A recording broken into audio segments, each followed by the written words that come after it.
ಸ್ವಾಮಿ ವಿವೇಕಾನಂದರು ಶಿಕಾಗೋದಲ್ಲಿ ಇದ್ದಾಗ ನಡೆದಂತಹ ಒಂದು ಸ್ವಾರಸ್ಯಕರವಾದ ಘಟನೆ ಇದು. ಪ್ರತಿದಿನ ಅವರು ಲಿಂಕನ್ ಪಾರ್ಕ್ ಎನ್ನುವಂತಹ ಉದ್ಯಾನವನದಲ್ಲಿ ಸ್ವಲ್ಪ ವೇಳೆ ಕಳೀತಾ ಇದ್ರು. ಅದೇ ವೇಳೆಗೆ ಒಬ್ಬ ಮಹಿಳೆ ತನ್ನ ಪುಟ್ಟ ಮಗಳನ್ನ ಕರೆದುಕೊಂಡು ಲಿಂಕನ್ ಪಾರ್ಕ್ ಮಾರ್ಗವಾಗಿ ದಿನಾ ಪೇಟೆಗೆ ಹೋಗಿ ಬರ್ತಾ ಇದ್ಲು. ಆಗ ಆ ಪುಟ್ಟ ಹುಡುಗಿಗೆ 6 ವರ್ಷ ವಯಸ್ಸು. ಅವಳ ಹೆಸರು ಆಗ್ನೀಸ್ ಇವಿಂಗ್.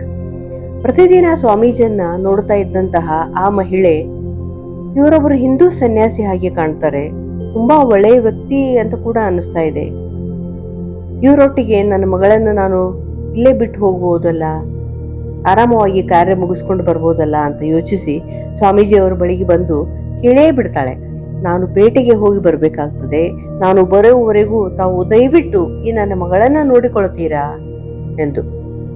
ಅದಕ್ಕೆ ಸ್ವಾಮೀಜಿ ಸಮ್ಮತಿ ಕೂಡ ಕೊಟ್ರು. ಮುಂದೆ ಪ್ರತಿದಿನ ಅವಳು ಪೇಟೆಗೆ ಹೋಗುವಾಗ ಮಗಳನ್ನು ಸ್ವಾಮೀಜಿಯವರ ಬಳಿ ಪಾರ್ಕಿನಲ್ಲಿಯೇ ಬಿಟ್ಟು ಹೋಗುವುದು ಇದೇ ವಾಡಿಕೆಯಾಯಿತು. ಹೀಗೆ ಎಷ್ಟೋ ದಿನಗಳು ಕಳೆದವು.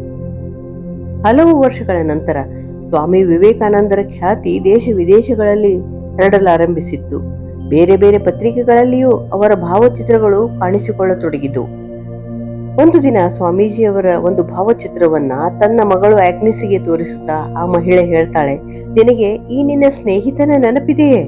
ನೀನು 6 ವರ್ಷದವಳಿದ್ದಾಗ ನಿನ್ನನ್ನು ಇವರೊಂದಿಗೆ ಲಿಂಕನ್ ಪಾರ್ಕ್ನಲ್ಲಿ ನಾನು ಬಿಟ್ಟು ಹೋಗ್ತಾ ಇದ್ದೇನಲ್ಲ, ಜ್ಞಾಪಕದಲ್ಲಿದೆಯಾ ಎಂದು ಕೇಳಿದ್ಲು. ಅದಕ್ಕೆ ಉತ್ತರವಾಗಿ ಆಗ 16ರ ತರುಣಿಯಾಗಿದ್ದ ಆಗ್ನಿಸ್ ಹೇಳ್ತಾಳೆ, ಓಹೋ, ಚೆನ್ನಾಗಿ ನೆನಪಿದೆ.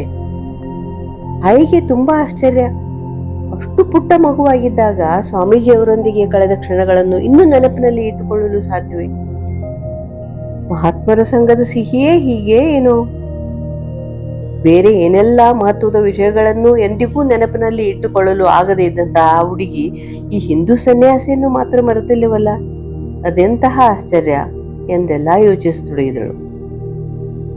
ಕೆಲ ದಿನಗಳ ತರುವಾಯ ಆಗ್ನಿಸ್ ಮದುವೆಯಾಗಿ ಫಿಲಡೆಲ್ಫಿಯಾಗೆ ಹೋದ್ಲು. ಆಶ್ಚರ್ಯವೇನೋ ಎಂಬಂತೆ ಅವಳ ಮನಸ್ಸಿನ ಪಟದ ಮೇಲಿಂದ ಮೇಲೆ ತನ್ನೊಂದಿಗೆ ಆಟವಾಡಿ ತನ್ನೊಡನೆ ಪುಟ್ಟ ಮಗುವಾಗಿ ತನಗೆ ಮನರಂಜನೆ ನೀಡುತ್ತಿದ್ದ ಸ್ವಾಮೀಜಿಯ ಶ್ರೀಮುಖ ಸುಳಿಯಲಾರಂಭಿಸಿತು. ಅವಳಿಗೆ ಅರಿವಾಗದಂತೆ ಅವಳು ಹಿಂದೂ ಆಧ್ಯಾತ್ಮವನ್ನು ತುಂಬಾ ಪ್ರೀತಿಸತೊಡಗಿದಳು. ಶ್ರೀರಾಮಕೃಷ್ಣ ಮಠದ ಸ್ವಾಮಿಗಳಾದಂತಹ ಸ್ವಾಮಿ ಅಖಿಲಾನಂದರು ಮೇಲಿಂದ ಮೇಲೆ ಫಿಲಡೆಲ್ಫಿಯಾಕ್ಕೆ ಭೇಟಿ ನೀಡ್ತಾ ಇದ್ರು. ಆಗ್ನಿಸ್ ಕೂಡ ತಪ್ಪದೇ ಅವರ ಉಪನ್ಯಾಸಗಳನ್ನ ಆಲಿಸಲು ಹೋಗಲಾರಂಭಿಸಿದಳು. ಸ್ವಾಮಿ ವಿವೇಕಾನಂದರ ಬಗ್ಗೆ ಅವರಿಂದ ಎಷ್ಟೋ ವಿಷಯಗಳನ್ನ ಕೂಡ ಕೇಳಿ ತಿಳಿದುಕೊಂಡಳು. ಆಧ್ಯಾತ್ಮದ ಉತ್ತುಂಗದಲ್ಲಿದ್ದ ಸ್ವಾಮಿ ವಿವೇಕಾನಂದರು ಎಷ್ಟೋ ದಿನ ಬೇಬಿ ಸಿಟರ್ ಆಗಿ ಶಿಶುಪಾಲಕನಂತೆ ತನ್ನೊಂದಿಗೆ ಕಾಲ ಕಳೆದರಲ್ಲ ಎನ್ನುವ ವಿಷಯವನ್ನು ನೆನೆದಾಗ ಎಲ್ಲ ಅವಳ ಹೃದಯ ತುಂಬಿ ಬರ್ತಾ ಇತ್ತು.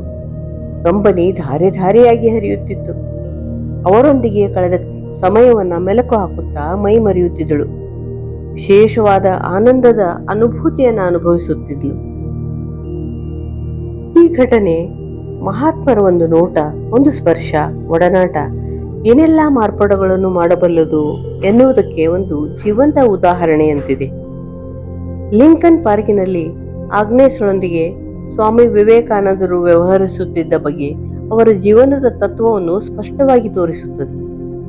ನಿಜವಾದ ಮಹತ್ವವು ಅಧಿಕಾರದಲ್ಲಿಯೋ ಅಥವಾ ಖ್ಯಾತಿಯಲ್ಲಿಯೋ ಇಲ್ಲ, ಅದು ಪ್ರೀತಿ, ಕರುಣೆ, ಸೇವಾಭಾವದಲ್ಲಿ ಅಡಗಿದೆ. ಇದನ್ನು ಸ್ವಾಮೀಜಿ ತಮ್ಮ ನಡೆಯ ಮೂಲಕ ಸಾರಿ ಹೇಳಿದರು. ಪ್ರತಿಯೊಬ್ಬ ಮಾನವನಲ್ಲಿಯೂ ದೈವತ್ವವಿದೆ ಎಂದು ಸಾರಿ ಸಾರಿ ಹೇಳುತ್ತಿದ್ದ ಅವರ ಚಿಂತನೆ ಈ ಘಟನೆಯಲ್ಲಿ ಪ್ರತಿಫಲಿಸುತ್ತದೆ. ಮಕ್ಕಳೊಂದಿಗೆ ಆತ್ಮೀಯವಾಗಿ ಬೆರೆತು ಸರಳತೆಯಿಂದ ವರ್ತಿಸಿದ ಅವರು ಮಾನವ ಸೇವೆಯೇ ದೇವರ ಸೇವೆ ಎನ್ನುವ ಸಂದೇಶವನ್ನು ನೀಡಿದ್ದರು. ಈ ಘಟನೆ ನಮಗೆ ಮಾನವೀಯತೆ, ಸಮಾನತೆ ಮತ್ತು ನಿಸ್ವಾರ್ಥ ಸೇವೆಯ ಮೌಲ್ಯಗಳನ್ನು ಅರಿಯುವಂತೆ ಪ್ರೇರೇಪಿಸುತ್ತದೆ.